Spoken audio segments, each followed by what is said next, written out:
আলহামদুলিল্লাহ এইখানে এই বছরেই গত বছর আলিয়া থেকে আলিমবরকে দিয়ে এসেছি।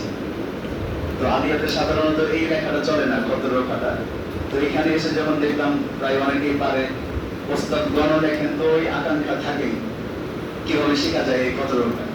তো আলহামদুলিল্লাহ আমাদের ওস্তাদের সহযোগিতায় আমরা অনেক সুন্দরভাবে কোর্সটা সম্পন্ন করেছি। ব্যক্তিগতভাবে আমি, আমরা যতটুকু পরিশ্রম করি, এছাড়া ওস্তাদ যতটুকু আমাদের সাথে ছিলেন, তিনি তো একচুল কমতি করেননি আমাদেরকে শেখানোর ক্ষেত্রে। রাত 2টা পর্যন্ত তিনি জেগেই আছেন। যখনই যে যা নিয়ে যাইতাও নিয়ে গিয়েছেন, আমরাও পেয়েছি থেকে আলহামদুলিল্লাহ। তো সেই সাথে আমি সহ আশাবাদী সকলেই অনেক উপকৃত হয়েছি। মানে লেখার ক্ষেত্রে যে এত পরিশ্রম দিতে হয় এটা জানতাম না। ছেলেদেরকেও দেখেছি, আমাদের ভাইদেরকে রাত 1টা পর্যন্ত তাও লিখেই যাচ্ছে। শিখার যে আগ্রহটা আলহামদুলিল্লাহ এটা আমরা তিনার কাছ থেকে শিখেছি। আমরা উত্তরোত্তর আরো দোয়া করি আল্লাহ তাআলা এই ইসহাক একাডেমিকে জাতির কল্যাণে যেন কবুল করে নেন। আমরা সকলে যেন এই ইসহাক একাডেমির সাথে সম্পৃক্ত থেকে আমরা নিজেদেরকে উন্নত করতে পারি, সেই তৌফিক দান করেন। আসসালামু আলাইকুম।